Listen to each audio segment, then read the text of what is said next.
Commander Vela Kamaran stood rigidly at attention as the airlock cycled open, revealing the human delegation. Her silver-blue skin shimmered under the diplomatic chamber's lights, the bioluminescent patterns along her arms dimmed to their most formal setting. As first astronavigator of the Cepheid expeditionary vessel Unwavering Principle, she represented everything her species valued: precision, control, and unwavering dedication to logic. "Welcome aboard the Unwavering Principle," she said, her universal translator converting her harmonics into standard human English. "I am Commander Vela Kamaran, first astronavigator and diplomatic liaison." The human at the front stepped forward, tall for his species but still a head shorter than Vela. His skin was a warm brown, his eyes dark and alert. "Lieutenant Nathan Reed, Earth Coalition Diplomatic Corps," he replied with a slight bow. "Thank you for hosting us, Commander Kamaran." Something in his voice, a warmth, perhaps, caught Vela's attention. The Cepheid Science Directorate had extensively briefed her delegation on humans, their unpredictable emotions, their baffling tendency toward intuitive rather than logical decisions, their remarkably adaptive physiology. Yet nothing in the briefings had prepared her for the immediate presence of a human, the subtle variations in his vocal tones, the constant micro-expressions crossing his face. "We have prepared quarters according to your physiological requirements," Vela continued, guiding them through the ship's central corridor. "The diplomatic summit will begin at 0800 tomorrow. Tonight, we offer a cultural exchange meal, as is customary."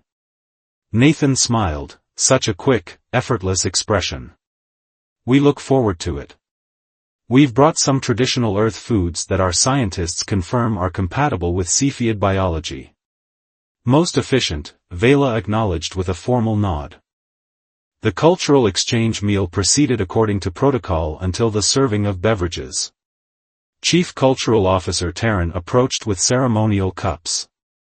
"This is Sarai," Vela explained as the iridescent blue liquid was poured. "A traditional beverage consumed at significant meetings. It contains mild psychoactive compounds that enhance mental clarity." Nathan accepted his cup with appropriate reverence. "We've brought something as well." He gestured, and a member of his team presented an insulated container. "This is called milk. It's, well, a nutrient-rich liquid mammals produce to feed their young, but humans continue to consume it throughout their lives." Vela's sensory tendrils twitched slightly, the closest her kind came to displaying surprise. "You brought infant nourishment fluid?" Nathan laughed softly. "It sounds strange when you put it that way. But it's a staple food in many human cultures, often modified with flavoring." He poured a small amount into ceremonial cups. "This variety is chocolate-flavored. Protocol demanded reciprocal consumption of offered substances." Vela raised the cup, noting the creamy brown color and sweet aroma, then took a careful sip. The flavor was unlike anything in Cepheid cuisine, complex, with multiple layers of sweetness and richness. But more surprising was the immediate warmth that spread through her chest, a strange tingling sensation along her neural pathways. "It is interesting," she said carefully, setting down the cup. For a moment, the room seemed brighter, the colors more intense. They completed the meal with formal exchanges of gifts and information packets. Throughout, Vela maintained perfect composure, though she noted an unusual awareness of Lieutenant Reed's movements, the deliberate grace of his hands, the resonant quality of his laughter. That night, alone in her quarters, Vela recorded her standard diplomatic log, noting the successful first contact. She omitted the strange warmth that still lingered beneath her sternum, the unusual clarity with which she recalled Nathan Reed's smile. As she prepared for her rest cycle, Vela dismissed these anomalies as minor reactions to unfamiliar compounds. The Cepheid physiology was renowned for its stability, temporary sensory fluctuations were within expected parameters. She couldn't have known that within her, ancient genetic sequences had begun to activate, awakening capabilities her species had evolved to suppress thousands of years ago. By morning, nothing would be the same. Vela awoke with a gasp, her typically dreamless rest cycle shattered by vivid images that lingered behind her eyelids. She had dreamed of oceans, not the carefully mapped methane seas of her homeworld, but wild, blue waters that surged and receded with chaotic energy. In the dream, she had been swimming, unprotected, feeling the water against her skin. The environmental controls indicated normal temperature, yet she felt feverish. More disturbing were the patterns rippling across her skin, bioluminescent signals meant for intimate communications, not the controlled patterns of a first astronavigator. "Computer, privacy protocol," she ordered, voice wavering. "Restricted access to my quarters until further notice." She attempted her morning meditation, but concentration slipped away like water through fingers. Her thoughts kept returning to Lieutenant Reed, the way his eyes crinkled when he smiled, the careful respect in his gestures. "This is unacceptable," she muttered, pinching the bridge of her nasal ridge. Perhaps the human beverage had contained compounds not detected by their scanners. She would need to consult medical, but discreetly. Any sign of compromised judgment would be reported to the Science Directorate. The diplomatic summit began with ritualized introductions. Vela maintained her composure despite the heightened awareness of every sound, every scent in the room. When Nathan entered, her bioluminescent patterns brightened involuntarily. "Commander Kamaran," he greeted her, "I hope you rested well?" "Adequately," she replied, grateful her translator wouldn't convey her unusual vocal harmonics. "Today we discuss trade routes through the Orion Spur." Throughout the negotiations, Vela found herself noticing things she had previously filtered out, the passion in the humans' voices when discussing their colonies, the subtle body language between team members. Most concerning, she found herself drawn to Nathan's suggestions, even when they defied Cepheid logical structures. During the mid-cycle recess, Vela retreated to a quiet observation deck, desperate for composure. She didn't hear Nathan approach until he spoke. "Are you all right, Commander? You seem distracted." She turned, startled by his perception. "I am functioning within acceptable parameters." Nathan stepped closer, his expression concerned. "With all respect to diplomatic protocol, that's not what I asked." Something in his directness broke through her defenses. "I am experiencing unusual symptoms since consuming your milk beverage." Instead of alarm, his face showed genuine concern. "What kind of symptoms?" "Elevated temperature. Heightened sensory perception. Intrusive thought patterns." She hesitated. "Dreams."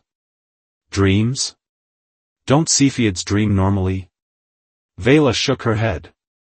"Our rest cycles are efficiently managed by neural dampeners. Dreams are considered primitive neurological processing." Nathan's eyes widened. "That's, wow. I can't imagine never dreaming." He studied her face. "Would you allow me to help? My team includes a xenobiologist who specializes in cross-species reactions." Fear and relief warred within her. "This must remain confidential. If the Science Directorate learns of my irregular functioning." "Doctor-patient confidentiality is sacred to humans," Nathan assured her. "We can meet privately in your medical bay after hours." Against all Cepheid protocols for maintaining hierarchical distance, Vela found herself nodding. "Tonight, third cycle. I will arrange security clearance." As he left, the warmth beneath her sternum intensified, spreading through her body like wildfire. The ship's medical bay was dimly lit when Nathan arrived with Dr. Elisa Okafor, the human expedition's xenobiologist. Vela had dismissed her own medical staff, citing a private diplomatic meeting. "Thank you for coming," Vela said, the formal words feeling inadequate for the vulnerability she was displaying. Dr. Okafor's kind, intelligent eyes reminded Vela of the mentors from her early training. "Lieutenant Reed explained some of your symptoms. With your permission, I'd like to run some comparative scans." As the doctor worked, Vela found her attention repeatedly drawn to Nathan, who remained respectfully distant but watchful. His presence brought both comfort and heightened awareness, a paradox that her logical mind struggled to reconcile. "This is fascinating," Dr. Okafor finally said, studying the results. "Commander, are you familiar with evolutionary suppression? The process by which advantageous traits become dormant when environmental pressures change," Vela recited. "A standard principle of adaptive biology." Dr. Okafor nodded. "According to our cultural exchange database, Cepheid society underwent a major reformation approximately 20,000 years ago, prioritizing logical processes over emotional responses. The Great Rationalization," Vela confirmed. "When we abandoned the chaos of emotional decision-making. It appears your species didn't just culturally suppress emotions," Dr. Okafor explained gently. "There were genetic modifications, creating neurochemical dampeners that inhibit certain neural pathways." Nathan stepped closer. "What does this have to do with the milk?" "Human biochemistry contains compounds not present in Cepheid biological systems," Dr. Okafor said. "Specifically, certain proteins in dairy products appear to be temporarily neutralizing Commander Comarin's neurochemical dampeners." Vela's hands trembled slightly. "You are suggesting I am experiencing emotions?" "Not just emotions," Dr. Okafor corrected. "Based on these readings, you're experiencing a cascade effect. Dormant neural pathways are reactivating, allowing sensory input your species has filtered out for millennia." Nathan's expression showed concern. "Is it dangerous?" "Not physically," Dr. Okafor assured them. "But psychologically, imagine suddenly experiencing the full spectrum of emotions and sensations after a lifetime of muted response." Vela stood abruptly, her bioluminescent patterns flaring with anxiety. "This must be reversed immediately. I cannot function as first astronavigator in this condition." Dr. Okafor's voice remained calm. "The effects appear temporary, lasting perhaps a standard week as your system processes the compounds. I could attempt to synthesize a counteragent, but without complete understanding of your neurochemistry, it might cause more harm than good." Nathan stepped forward hesitantly. "Commander, Vela, I understand this is overwhelming. But is it possible that this is an opportunity rather than a catastrophe?" She stared at him, struck by the genuine concern in his eyes. "What do you mean?" "Your species chose logic because emotional decisions led to conflicts, right? But humans have learned to integrate both. Our emotions inform our logic, give it context and meaning." His voice softened. "Maybe you're experiencing something your ancestors never had the chance to balance." Before Vela could respond, her communication device chimed. "First Astronavigator Comarin, your presence is required in command. A transmission from the Science Directorate has arrived." Cold dread, a sensation she could now identify, washed over her. "I must go. The Directorate must not suspect." Nathan caught her hand, the first direct contact between them. The touch sent a shock of awareness through her system. "We'll help you through this. You're not alone." As she hurried to command, Vela realized with startling clarity that for the first time in her life, she had no idea what would happen next, and part of her welcomed the uncertainty. 5 days into what Vela had begun to think of as her awakening, a diplomatic reception was held aboard the human vessel, the Concordia. Despite the risk of her condition being discovered, protocol demanded her attendance. She chose her most formal uniform, hoping its severe lines would compensate for the radiance of her skin, which now rippled with bioluminescent patterns she could no longer fully control. Dr. Okafor had provided compounds to moderate the most extreme symptoms, but Vela still felt like a different being than she had been a week ago. The Concordia's reception hall was arranged in the human style, warm lighting, circular seating arrangements that encouraged conversation, and music playing softly in the background. Each element would have been merely noted and dismissed by Vela before. Now, they created a tapestry of sensation that was almost overwhelming. "You came," Nathan said, appearing at her side with 2 glasses of water. "I wasn't sure you would." "Diplomatic obligations supersede personal discomfort," she replied, but without the clinical detachment that would have characterized such a statement before. Nathan smiled. "How are you feeling?" "Unstable. Uncertain." She hesitated. "Alive." His eyes warmed. "The xenobiology team thinks the effects might not be as temporary as we thought. Some of the changes appear to be self-sustaining, neural pathways rewriting themselves." Before she could respond, a warning klaxon shattered the pleasant atmosphere. Nathan's communication device activated immediately. "Lieutenant Reed to bridge, what's happening?" "Gravitational anomaly detected," came the urgent response. "All personnel to emergency stations. Cepheid delegation to evacuate immediately to their vessel." Vela's training took over as she moved swiftly with Nathan toward the bridge. Through the viewports, she could see space itself seeming to warp, the telltale sign of a quantum fold, a rare spatial phenomenon that could tear both ships apart.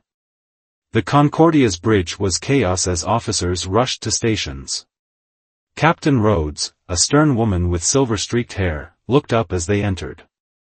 "Lieutenant Reed, get the Cepheid delegation to their ship.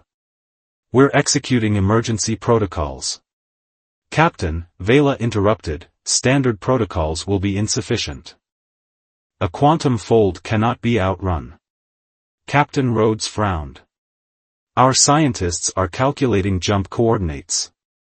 "The fold will distort your calculations," Vela insisted. Something was happening in her mind, intuitive leaps connecting theoretical knowledge with the sensory input her species had filtered out for millennia. "I can navigate it." Nathan stepped forward.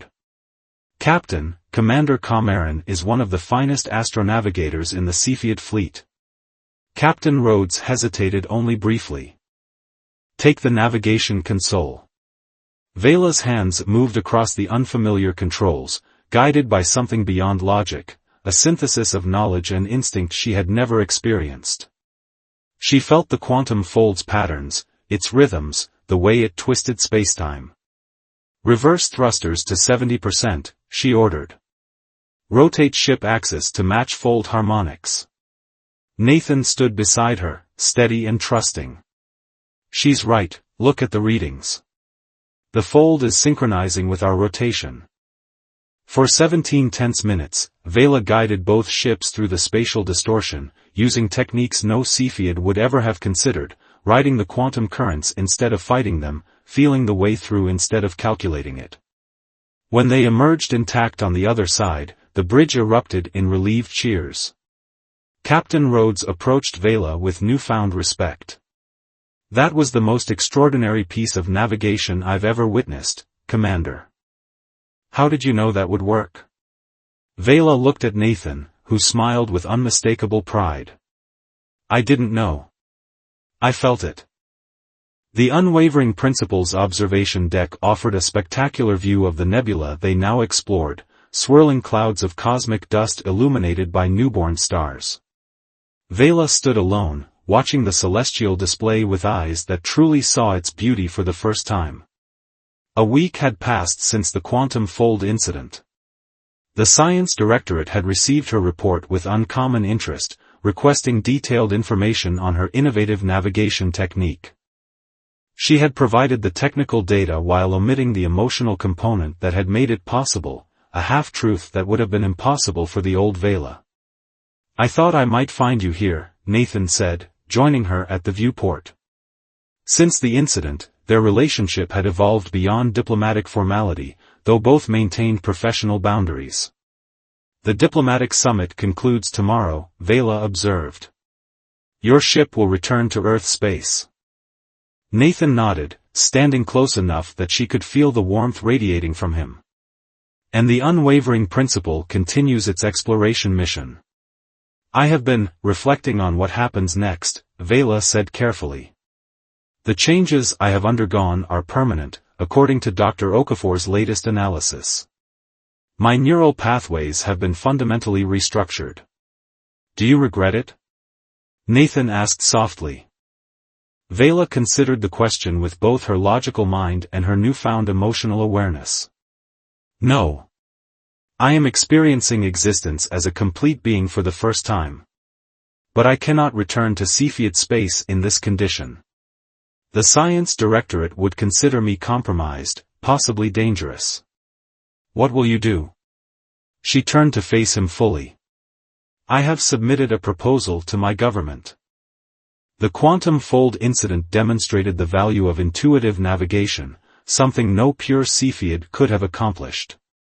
I have proposed a joint research initiative between our species, studying the integration of logic and emotion in decision-making processes. Hope brightened Nathan's expression. And their response? Preliminary approval, subject to Earth Coalition agreement. Her bioluminescent patterns shimmered with subtle blue-green light, happiness, she had learned to recognize. They are sending a science vessel to join us. I would be the Cepheid liaison, working directly with the human team.